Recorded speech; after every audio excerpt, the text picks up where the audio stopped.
नमस्कार. श्रीरामाने नवरात्र व्रत केल्याची कथा रामायणमध्ये आढळते. असे सांगितले जाते की श्रीराम रावणाशी युद्ध करण्यासाठी लंकेला जात होते.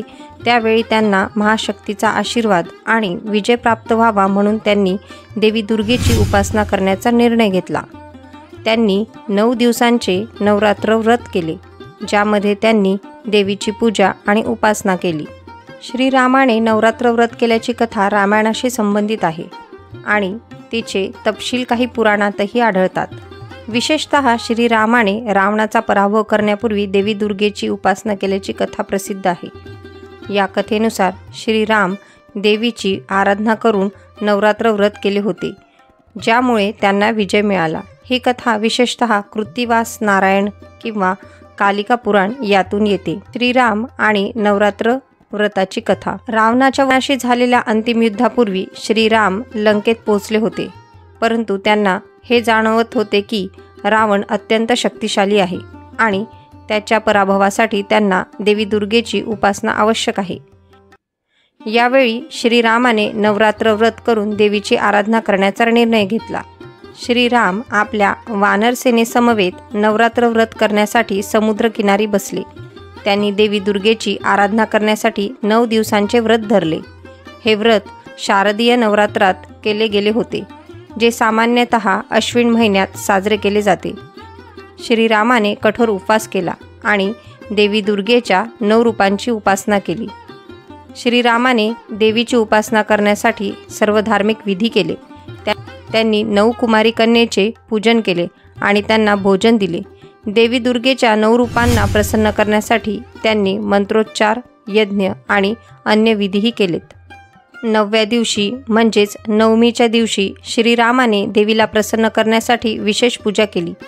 देवी दुर्गेने प्रसन्न होऊन श्रीरामांना वरदान दिले की त्यांना विजय प्राप्त होईल. श्रीरामांना देवीने सांगितले की त्यांची तपस्या पूर्ण झाली आहे आणि रावणाचा पराभव लवकरच होईल.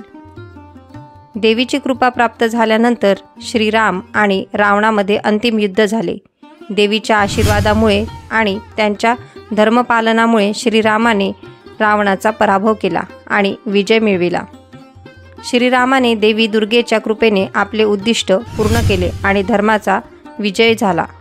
रावणाच्या वधानंतर श्रीरामाने देवी दुर्गेला कृतज्ञतेचे वंदन केले आणि विजयादशमीचा उत्सव साजरा केला. याच दिवशी रावणावर विजय मिळवून श्रीरामाने धर्माचे पुनर्स्थापन केले. त्यामुळे विजयादशमीचा दिवस हा विजयाचा आणि धर्माच्या पुनर्स्थापनेचा प्रतीक बनला.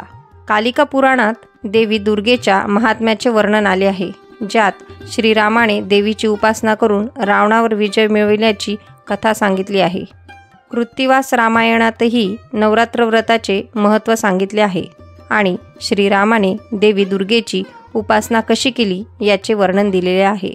श्रीरामाने नवरात्र व्रत केल्याची कथा आपल्याला शिकविते की कठोर तप, श्रद्धा आणि धार्मिक आचरण यांच्या माध्यमातून विजय मिळविला जातो. श्रीरामाने नवरात्र व्रत केल्याची कथा आपल्याला शिकविते की कठोर तप, श्रद्धा आणि धार्मिक आचरण यांच्या माध्यमातून विजय मिळविता येतो.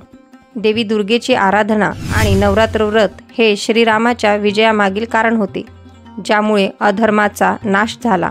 या कथेतून नवरात्र व्रताचे महत्त्व अधोरेखित होते, ज्यामुळे सत्य आणि धर्माच्या मार्गावर चालणाऱ्याला अखेरीस यश मिळते. दसरा हा का साजरा केला जातो? दसरा हा विजयादशमी म्हणून ओळखला जातो.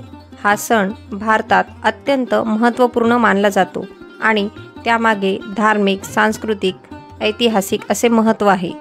या सणाच्या वेगवेगळ्या कथा आणि परंपरा आहेत, परंतु मुख्यतः 2 प्रमुख कारणांमुळे दसरा साजरा केला जातो. यातील पहिलं कारण म्हणजे रामाचा रावणावरील विजय.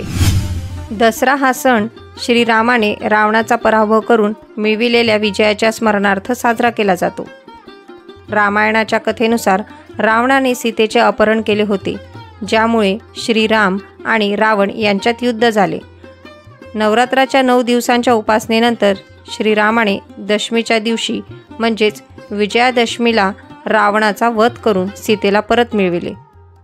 म्हणून या दिवशी सन्मार्गाचा विजय आणि दुष्ट शक्तींचा पराभव या गोष्टींना महत्त्व दिले जाते. दसरा हा सत्याचा आणि धर्माचा विजय साजरा करण्याचा दिवस आहे, ज्यामध्ये रावण, मेघनाद आणि कुंभकर्ण याच्या प्रतिकृतींचे दहन केले जाते.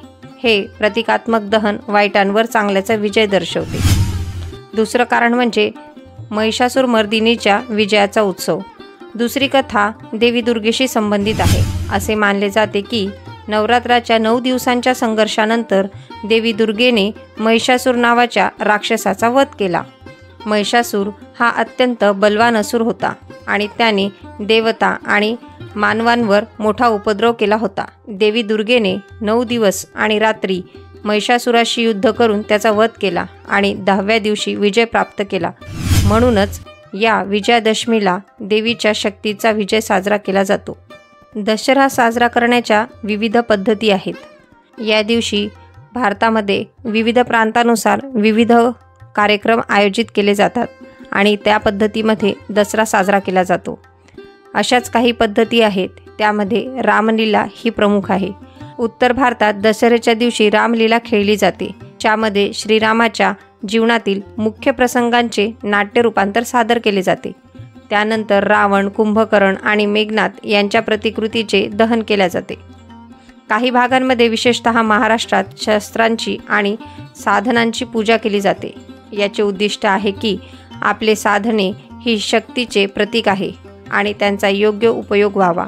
गुजरात आणि पश्चिम बंगालमध्ये मोठ्या प्रमाणात देवी दुर्गेची प्रतिमा विसर्जन करून विजयादशमी साजरी केली जाते, ज्यामध्ये गरबा, दांडिया आणि दुर्गापूजेचे महत्त्व असते.